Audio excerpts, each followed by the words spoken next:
Estaremos con una nueva clase titulada Nuevos enfoques del ajedrez contemporáneo, clase dirigida al entrenamiento del alto rendimiento. Nos basamos en un pensamiento de ese gran jugador, ex campeón del mundo, Alexander Alekhine, que planteó: para competir en ajedrez es preciso ante todo conocer la naturaleza humana y comprender la psicología del contrario. Y entrando en tema, nuestra clase hará un recorrido muy breve del pensamiento ajedrecístico. Vamos a tomar como un punto de corte 1935, por ser la época de Nisovich, y la época anterior a Nisovich era una teoría basada en reglas. Todo lo teórico se basaba en reglas hasta ese momento. Entonces se planteaba que mover cada pieza una vez en la apertura, desarrollo de los caballos antes que los alfiles, no situar los caballos en los bordes del tablero. Esto era algo ilógico. La pareja de alfiles constituye una ventaja, recuerden Steinich. No mover los peones enfrente del rey propio, eso era prácticamente un suicidio. No capturar peones sin desarrollo, y como máximo mover 2 o 3 peones en la apertura. Esto lo planteó el ex campeón del mundo Emanuel Lasker. Ahora, ¿qué es una regla en el ajedrez? Ya que estamos hablando de dogmas y reglas. Es un intento de formular un método ganador en una posición dada y aplicarla a posiciones parecidas. Precisamente, esto, por seguir reglas y dogmas, grandes errores en el ajedrez se han producido precisamente por ser muy fiel a la regla y no al principio inherente de la posición. Recordemos la escuela soviética, que su gran filosofía de juego fue darle primacía al análisis concreto de la posición. Ahora, ¿será que el ajedrez moderno no tiene principio? Pues miren, en el ajedrez moderno hay una gran cantidad de nuevos principios y hasta reglas implícitas, pero que no han sido explicitadas, y en los casos que sí, no han interiorizado el pensamiento consciente de los jugadores contemporáneos. La sutileza y complejidad de estos principios requerirían páginas y páginas para que sean adecuadamente descritas y que sean comprendidas por los jugadores. Comparando este vuelco, ¿no?, al pensamiento ajedrecístico, pues tenemos que en el ajedrez contemporáneo, pues miren, las piezas son jugadas cualquier cantidad de veces en diferentes planteos. El desarrollo de los caballos, después que los alfiles, recordemos el ataque torre y otras aperturas. Situar los caballos en los bordes del tablero. La pareja de alfiles no constituye una ventaja. Mover los peones enfrente del rey propio. Capturar peones sin desarrollo en diferentes también aperturas. Y se realiza mucho movimiento de peones en la apertura. Vamos a ponerle algunos ejemplos de algunos de ellos, que lo que perseguimos es que se cambie la mentalidad con respecto a la forma de estudiar el ajedrez. El primer ejemplo, precisamente de la apertura escocesa, una apertura muy jugada en la práctica magistral. E por D4, caballo por D4, caballo F6, caballo por C6, B por C6 y E5. Es una variante que es muy practicada en el ajedrez magistral. Aquí las blancas persiguen ganar espacio. Dama 7, amenazando el peón de 5. Dama 2, continúa la amenaza sobre el caballo. Caballo de 5. Y C4. Aquí se trata de desalojar el caballo hacia B6 o atraer el alfil de C8 a una casilla mala, que es la casilla 6, que la teoría moderna plantea que la jugada alfil A6 se prejuega mucho, B3 asegurando C4 y dándole posibilidad que el alfil de C1 pueda jugarse a A3, G6, F4. Increíble la jugada blanca, no mueve ninguna de las 5 piezas que están sin desarrollar, y realmente este movimiento de F4 es para mover la dama de 2 y quitarse la clavada con el alfil de A6. Alfil E7, G7, dama F2. Fíjense, todas las piezas negras están desarrolladas, pero comienza ahora a afrontar problemas con la ubicación del caballo, que tendrá que ir a B6 o a otra casilla, en este caso B6. Alfil E2, está amenazado nuevamente el caballo, D6, no se puede capturar el caballo porque la torre de A1 está presa. Alfil F3, enroque, se estaba amenazando el peón de C6, alfil B7, defendiendo el peón de C6, alfil A3, clavando el peón de D6 para evitar la captura en peón de 5, caballo de 7, a su vez abriendo la diagonal a 1 H8, caballo de 2, y aquí, bueno, pues ya de ahora en este momento los problemas de las negras son enormes, porque las blancas tienen una gran armonía en la posición. Este ejemplo que les acabo de mostrar es para que visualicen que en las 10 primeras jugadas de las blancas realizaron 6 jugadas de peón. El planteo que acabamos de mostrarle, vamos a ilustrarle que en la práctica moderna es muy jugado. Vean el mismo orden de jugada, la misma posición, con un resumen de todas las partidas que hemos encontrado en bases de datos actuales. Vamos a hacer la jugada caballo F6, que fue la que mostramos en el primer ejemplo. No queremos mostrar todas las partidas, solo algunas. Vean que aquí hay 3 continuaciones, está alfil F3, está enroque, está alfil A3, pero vamos a continuar con el ejemplo inicial. Enroque,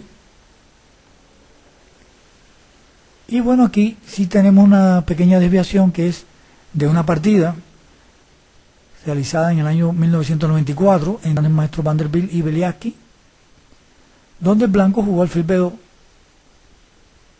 y después de la simplificación, en este caso el caballo de las blancas fue por C3, se llegó a una posición donde las blancas estaban mejor. No queremos desarrollar todas las partidas, sino solamente ilustrarle que es una forma de jugar en el ajedrez contemporáneo que está extraído de la práctica magistral del ajedrez. Vamos ahora a otro ejemplo, pero ahora con negras, de los movimientos de peones, muchos movimientos de peones en la apertura. Este ejemplo es de la defensa moderna. Vean cómo las negras, observen, realizan el cuarto movimiento de peón, quinto movimiento de peón, todo teórico. Aquí hay 2 jugadas posibles. H3, por ejemplo, alfil por F3, dama por F3, y E6, alfil de 3 y C5. Fíjense, esto es un contraejemplo de la regla de Lasker, ¿no?, que decía que 1 o 2 movimientos de peones. Sin embargo, las negras han hecho 7 movimientos de peones y están algo mejor porque la casilla de 4 es insostenible y hay armonía en toda la posición negra. Volvamos a la posición del ejemplo anterior, sea alfil E3, la otra variante, E6. Al no jugar el negro alfil G7, tienen ahora el alfil en F8. O sea, recuerden que en la primera jugada se gastó una jugada en hacer D6 y D5. Sin embargo, ganan 2. Y esto constituye una sutileza moderna del ajedrez. H3, alfil por F3, dama por F3, dama B6, tocando el peón de B2, y a su vez apoyando el futuro C5, enroque largo, caballo D7, rey B1 y H4, frenando el peón de G, caballo 2, caballo E7, caballo C1, caballo F5. Aquí el caballo está defendiendo el peón de H4, dominando la casilla G3 y también tocando en D4, alfil F2, evitando esta jugada la jugada del negro, caballo G3, A5, amenazando ya un ataque directo al rey, C3, C5. Aquí observen que de 15 jugadas realizadas por las negras, esta es la novena de peón. D por C5, alfil por C5, caballo D3, alfil por F2, dama por F2, se simplifican las damas, y G5, provocando el colapso de la cadena de peones de la blanca. Vean qué ejemplo más interesante, donde se producen 9 movimientos de peón en la apertura. De igual manera, en este ejemplo, vamos a hacer un breve recorrido de lo que se ha jugado en la práctica magistral del ajedrez. Vean la misma secuencia de jugadas. O sea que se ha jugado las dos variantes, alfil E3 y H3.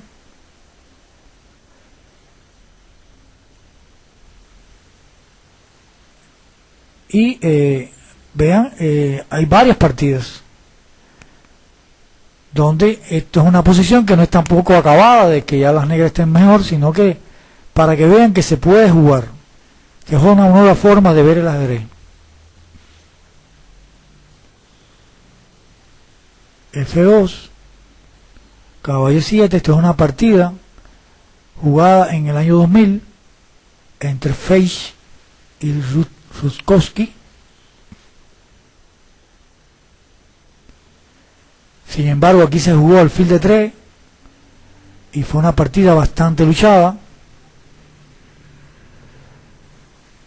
A5, torre C1, dama 7, A4, torre B8, ya atacando directamente al enroque de las blancas, caballo D1, B5, torre B3, jugada defensiva que permite evitar estas amenazas de ataque directo, caballo B6, muy interesante, A por B5, caballo C4,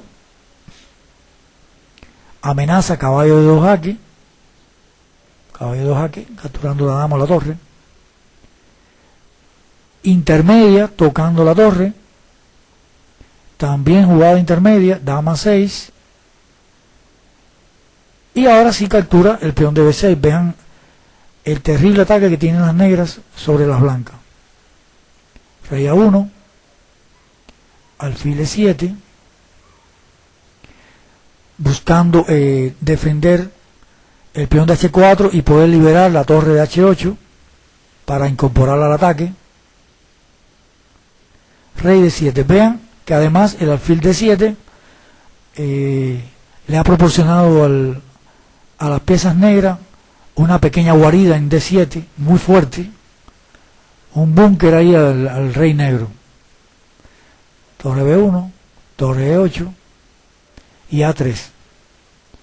Después que las negras se consolidan, hacen la jugada de ataque. B4 y C4. Una jugada muy fuerte que permite ya crear rupturas y continuar con el ataque. Jugada desesperada, entrega de torre. Rey E8. Aquí, bueno, pues entonces las blancas capturan en C4. Torre G1, amenazando el alfil que está en E1.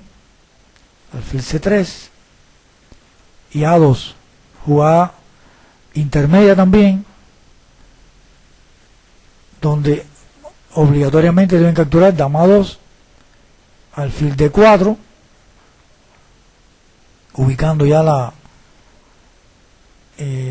quitando la pieza defensiva en C3,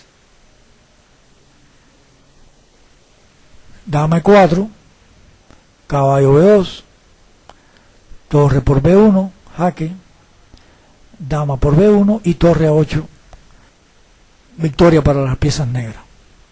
Vean qué ejemplo más instructivo, más interesante. Por último, otra violación de la regla, tomada también de la práctica del ajedrez. D4, caballo F6, C4, D6, caballo C3, E5, caballo F3, E4, caballo G5, alfil F5, G3, jugada interesante.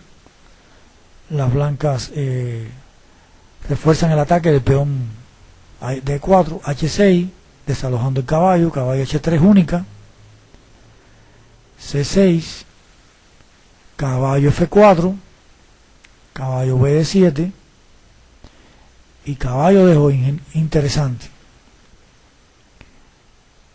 D5, caballo 3. Ven aquí cómo las blancas han formado una letra, una W, una imagen. Movieron su caballo 6 veces en las 10 primeras jugadas. Sin embargo, el conductor de piezas blancas plantea en los análisis que parece tener una mínima ventaja, ya que puede jugar alfil G2, enroque y F3, minando el punto D5. Ejemplo anteriores,